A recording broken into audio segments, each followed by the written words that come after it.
নমস্কার। সঞ্জয় দেবশাস্ত্রীর তরফ থেকে সকল দর্শক বন্ধুদের স্বাগত। তন্ত্রমতে শুভ এবং অশুভ স্বপ্ন দেখার ফল এই নিয়ে আলোচনা করব এই ভিডিওতে। স্বপ্ন সম্পর্কে আমি এর আগে কিছু বলেছি অন্য ভিডিওতে। এখানে এ সম্পর্কে বিস্তৃতভাবে বর্ণনা দিচ্ছি। স্বপ্ন 7 প্রকার। তো যাই হোক, এই 7 প্রকার স্বপ্ন কি কি? দৃষ্ট স্বপ্ন, শ্রুত স্বপ্ন, অনুভূত স্বপ্ন, প্রার্থিত স্বপ্ন, কল্পিত স্বপ্ন, স্বাভাবিক স্বপ্ন, দোজজ স্বপ্ন। তো দুষ্ট স্বপ্ন কি? দৃষ্ট স্বপ্ন না, দিনের বেলা যে ঘটনা দেখা গেছে রাতের স্বপ্ন সেই ঘটনা দেখলে দৃষ্ট স্বপ্ন বলা হয়। শ্রুত স্বপ্ন কোনো ঘটনা কোনো কানে শুনে রাতে ঘুমন্ত অবস্থায় সেই স্বপ্ন দেখার নাম শ্রুত স্বপ্ন। অনুভূত স্বপ্ন জাগ্রত অবস্থায় পরীক্ষা করা কোনো সংবাদকে রাতের স্বপ্নের মধ্যে দেখার নাম অনুভূত স্বপ্ন। প্রার্থিত স্বপ্ন জাগ্রত অবস্থায় অভিলাষিত কোনো বিষয়কে স্বপ্ন দেখার নাম প্রার্থিত স্বপ্ন।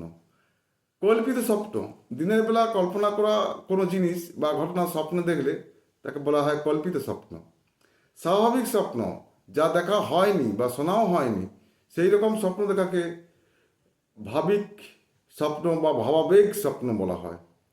দোজজ স্বপ্ন রাত বাত পিত্ত ও কফ দূষিত হয়ে স্বপ্ন দেখা একে বলা হয় দোজজ স্বপ্ন। 1 থেকে 5 যে বললাম, 1 থেকে 5 পর্যন্ত স্বপ্ন নিষ্ফল হবে। কি কি স্বপ্ন নিষ্ফল হবে? দৃষ্ট স্বপ্ন, শ্রুত স্বপ্ন, অনুভূত স্বপ্ন, প্রার্থিত স্বপ্ন আর কল্পিত স্বপ্ন। এই স্বপ্নগুলো দেখলে নিষ্ফল হবে। 6 নম্বর স্বপ্ন ভালো ফলদায়ক। 6 নম্বর স্বপ্ন কি আছে? যা দেখা হয়নি বা শোনাও হয়নি। যা দেখাও হয়নি, শোনাও হয়নি, সেই রকম স্বপ্ন দেখাকে ভাবিক স্বপ্ন বা ভাবাবেগ স্বপ্ন বলা হয়। এর ফল ভালো হয়। এবং সপ্তম স্বপ্ন মাধ্যম ফল হয়। সপ্তম স্বপ্ন কি? দোজজ স্বপ্ন বাত পিত্ত ও কফ দূষিত হয়ে স্বপ্ন দেখা। এই স্বপ্ন দেখলে মাধ্যম হয়।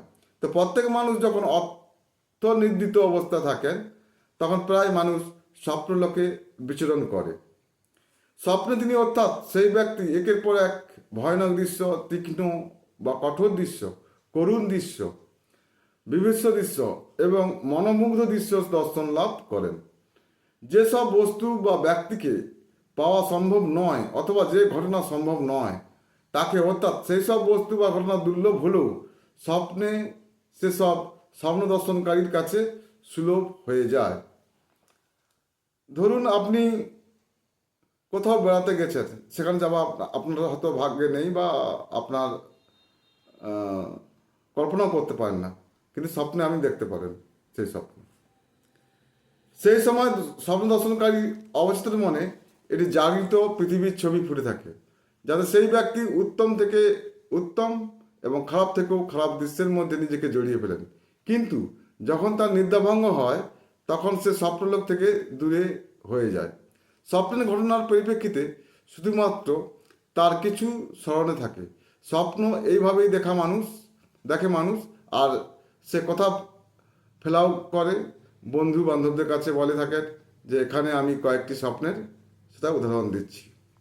স্বপ্নে যদি কোনো লোকের সঙ্গে কোনো দুর্ঘটনা বা ঝগড়া মারামারি দেখা যায়, তাহলে বাস্তবেও সেই স্বপ্ন দর্শনকারী ব্যক্তির সঙ্গে তার কোনো চেনা জানা লোকের সঙ্গে ঝগড়া বা মারামারি হয়ে থাকে। স্বপ্নে গোখুরের সাপ দেখলে অর্থলাভ হয় যদি সেই সাপ দংশন করে এবং স্বপ্নে দর্শনকারীর দেহ থেকে লাল রক্তধারা বেরোতে থাকে দেখে, তাহলে সে লক্ষ্মী লাভ অথবা তার কোনো কাজে অবশ্য সাফল্য লাভ হয়। এটা অনেকবার পরীক্ষা করে দেখা গেছে। অনেক সময় এমন দেখা গেছে যদি কোনো ব্যক্তি ঝামেলা ঝঞ্ঝাটে পড়েছেন, তার সমাধান খুঁজে পাচ্ছেন না, এই স্বপ্ন দর্শন দেখেন এবং সেই সমস্যার সমাধানের পথ কেউ দেখিয়ে দিচ্ছে যদি দেখেন, যদি স্বপ্ন দর্শনকারী ব্যক্তি তাদের নির্দেশ মেনে চলেন তাহলে অবশ্যই সাফল্য অর্জন করবেন। এই ঘটনায় আমার নিজের পরীক্ষিত। সময় সময় আমার সর্বগত পূজনীয় পিতৃদেবের পরম আত্মা আমি নির্দেশ লাভ করেছি এবং আমি তা পালন করে সাফল্য লাভ করেছি। সবাই ভালো থাকবেন, সুস্থ থাকবেন। নমস্কার।